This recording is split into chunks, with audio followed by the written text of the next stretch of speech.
So I just wanted to share some really good healthy holiday tips for you to be able to navigate through these holidays that are coming up. So number one thing, make sure you've got support. It's so helpful to be able to have somebody around you that's supporting what you're doing. So if you're trying to eat healthier, or you're trying to only eat 3 Rhodes rolls instead of your usual 7, talking about myself, it's good to be able to have somebody that knows what those goals are.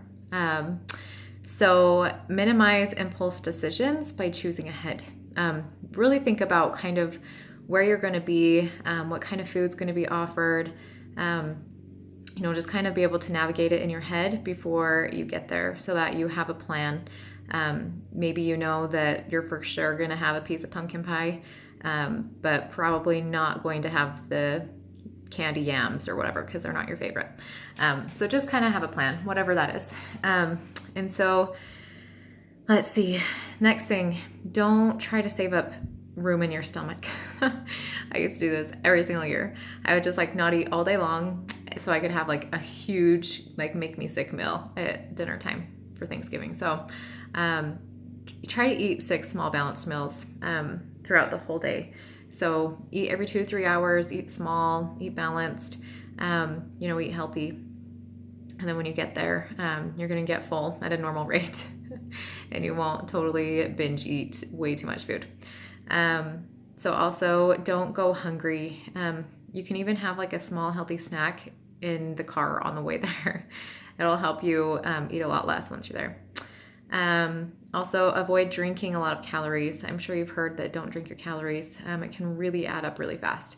So if you're okay with water or, something else that's offered that's less calories, maybe you want to save your calories for the food and not be drinking all of your calories. So just be careful with drinks, and then make sure you're filling up on healthy food first. You can eat your vegetables first, your fruit, your, whatever is there that's healthy, proteins and things like that.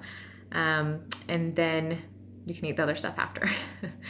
Avoid family style serving stuff. If it's just all out in bowls in front of you and you're constantly, grabbing from the same plate, but you can't tell exactly how much you've had, you'll end up eating a lot more. So if you just start out with the food you're going to eat actually being on your plate, that's really helpful. So portion control as well, smaller plates. What happens if you have this humongous plate, your brain is going to think it's not a ton of food, because if the food's not filling up the plate, it doesn't look like a lot of food. But if you have a small plate and it's totally full of food, it's telling your brain actually that you're having a lot of food. So I don't know if you've heard of a 9-inch plate rule, but that's a good rule to follow. So having small plates is really helpful as well.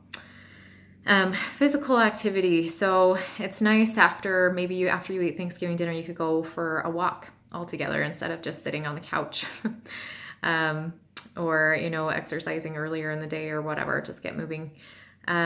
Also when you're there, focus on the friends and the family. Oftentimes, we like to pair the wonderful feeling that we have on holidays with the food instead of the people. Oh yeah, Thanksgiving's the best because of all the food. But really that happiness is stemming from the conversations and the people you love and the feeling that's surrounding, and it just so happens to be while you're eating.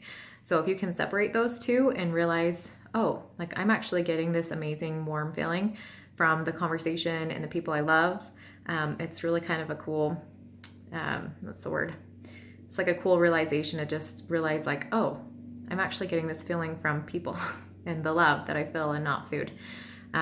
Also, drink water. Oftentimes when we are overeating, it's because we were actually thirsty. So a lot of times we're not actually hungry, we're just thirsty. So if you can drink a full glass of water before you eat, that's really helpful. Make sure you're getting enough sleep, because when you are not getting enough sleep, it actually increases hormones in your body that make you feel hungry. So get enough sleep, 7 to 9 hours is recommended. Step away from the food table. Don't be hanging out right by the food table, because then you keep thinking about it, versus out of sight, out of mind. You can just be somewhere else, having a conversation somewhere else, and you're not thinking about the food. Also, making and giving inedible gifts. So Halloween time, we just do bouncy balls and things so that we don't have candy sitting around here forever.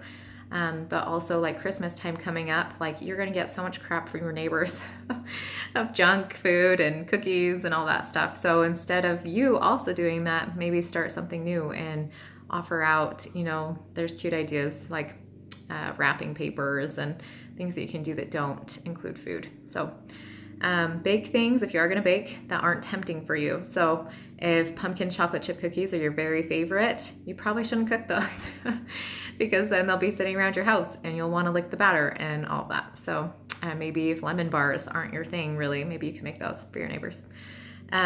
Also, you can always bring your own food. And like so many people have concepts with this, like, oh, what will people think?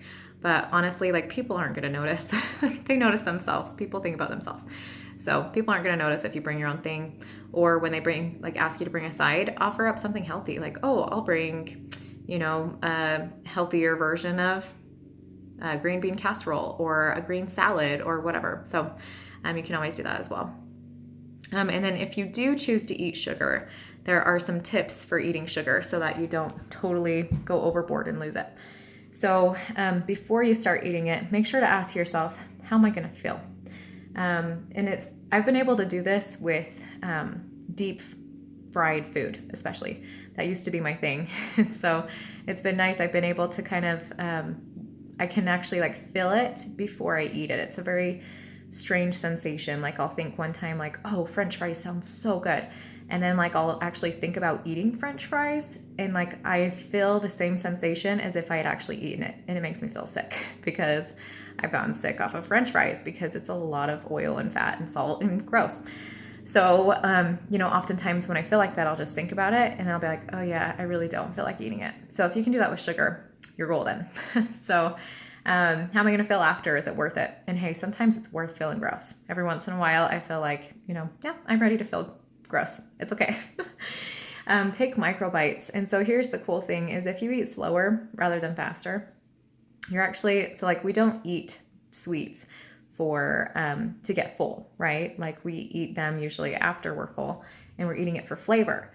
And so if you can just take teeny tiny micro bites, it's keeping that flavor in your mouth longer. So you're actually getting more out of it instead of like doing a whole handful of chocolate chips. Like if you did one at a time, it's going to taste the exact same as if you had a whole handful. So just eating slower micro bites. Also keeping each bite in your mouth for 3 exhales. It's actually true that you taste on an exhale. That's when your brain registers the taste in your mouth. And so if you eat and then exhale 3 times, you'll taste it more. And so then therefore getting more satiety out of it. So savoring each bite goes along those lines. Don't eat while you're talking. If you're talking while you're eating, empty calories, you're going to eat a lot of useless calories and you're not even going to enjoy it. So be focused on the food, be focused on the flavors, the textures, everything like that while you're eating your, the food that's not really nourishing your body. And you'll enjoy it. So also eat slowly. Try to be the last person eating your sweets. And that way you win, right? Because you're the last one still eating it. So you got to eat it the longest. And so avoid mindless eating. Just basically kind of back to just being present with your food when you're eating non-nutritive food. So that, number 1, you can enjoy it the very most. Number 2, feel more satisfied, therefore eating less. And number 3, just being fully present, being able to be 100% with the people you're with when you're with them, and then being with your food. So you're not like overeating and not even tasting it. So many of us do that. So those are some healthy holiday tips for this season, and I hope it helps. So happy holidays.